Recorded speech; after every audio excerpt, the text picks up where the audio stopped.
이번 시간에는 텍스트 관련 태그를 좀 더 알아봄과 동시에 태그를 구분하는 한 가지 기준에 대해서도 간단하게 소개해 드리도록 하겠습니다. 태그의 구분입니다. HTML 태그의 종류는 무척 다양하기 때문에 여러 가지 기준으로 다양하게 구분할 수가 있는데요. 여기에서는 블록 레벨 요소를 만드는 태그와 인라인 요소를 만드는 태그로 구분하고 그 차이를 알아보겠습니다. 각각을 블록 태그, 인라인 태그라고 부르기도 합니다. 먼저 블록 레벨 요소는 자기가 속한 영역의 너비를 모두 차지하여 블록을 형성하는 요소를 의미하고요. 인라인 요소는 자기에게 필요한 만큼의 공간만 차지하는 요소를 의미합니다. 우리가 앞선 영상에서 다루었던 태그로는 제목을 나타내는 H 태그, 문단을 나타내는 P 태그가 있었는데요. 이것들은 블록 태그일까요? 인라인 태그일까요? 그 부분을 확인해보고 추가적인 태그를 학습해보도록 하겠습니다.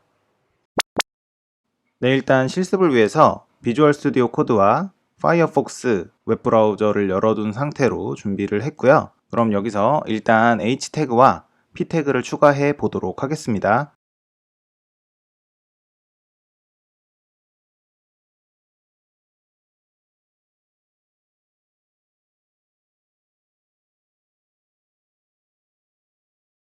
네, 이렇게 H1 태그와 P 태그를 하나씩 작성을 해 보았는데요. 이 상태에서 웹브라우저를 통해서 제가 만든 HTML 문서를 열어보도록 하겠습니다.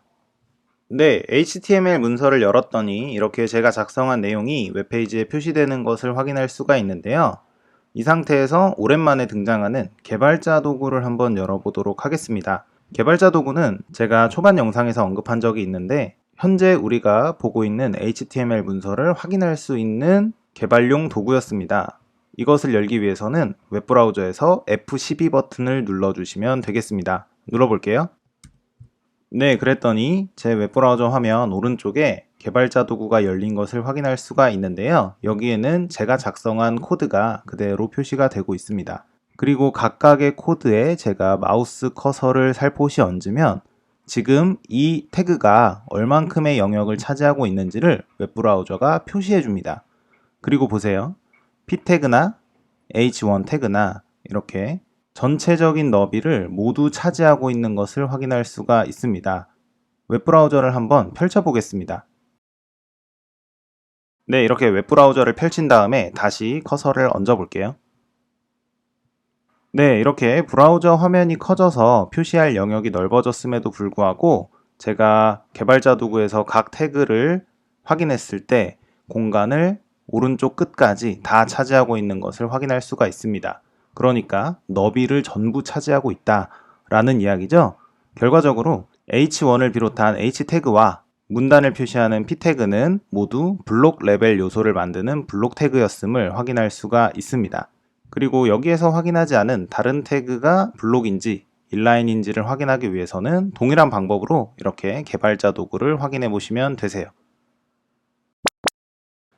앞서 확인했던 텍스트 태그는 모두 블록 레벨 요소를 만드는 태그였는데 이번에는 인라인 요소를 만드는 텍스트 태그를 몇 가지 알아보겠습니다.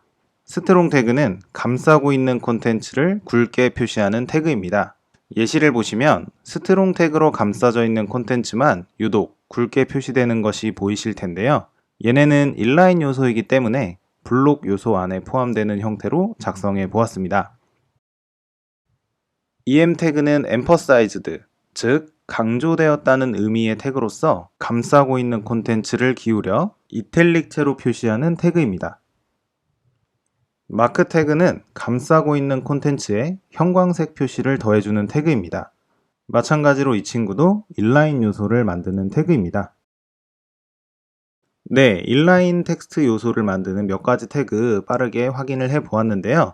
자, 그러면 지금부터는 블록 레벨 텍스트 요소와 인라인 텍스트 요소가 조화를 이룬 페이지를 한번 만들어 보도록 하겠습니다. 다시 실습으로 돌아왔습니다. 아까 전의 상태 그대로죠? 자, 여기에는 일단 우리가 방금 전에 학습한 인라인 태그들을 몇 가지 추가해 보도록 하겠습니다. 인라인 태그 3가지 배웠죠? 글자를 굵게 하는 스트롱과 글자를 기울이는 em, 그리고 글자에 형광펜 표시를 하는 마크 3가지 배웠는데 세 가지를 일단 p 태그 아래에다가 작성해 보도록 하겠습니다.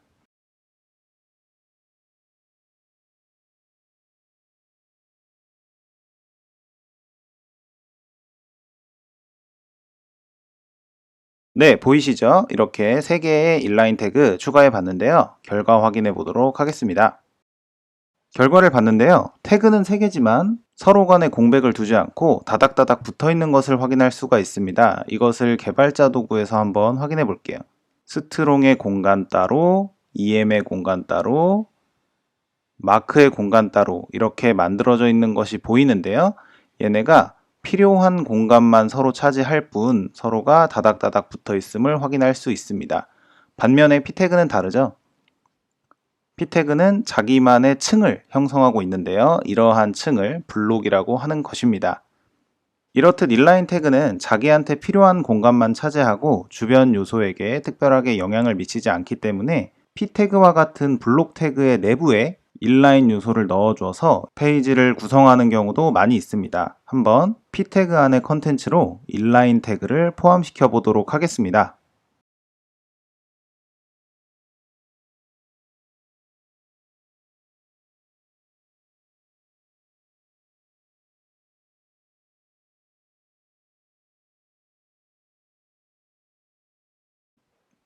네, 보이시죠? p태그 안에 인라인 태그를 넣어서 p태그가 형성한 블록 안에 특징을 가진 글자들이 위치하도록 만들어 봤습니다.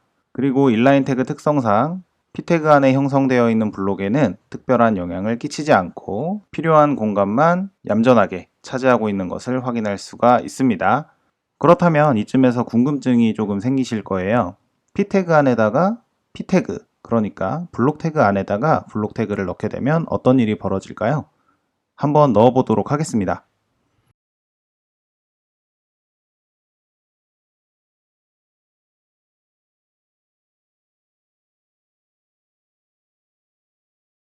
네, 보이시나요? 이렇게 p태그 안에다가 또 다른 p태그를 넣었는데요.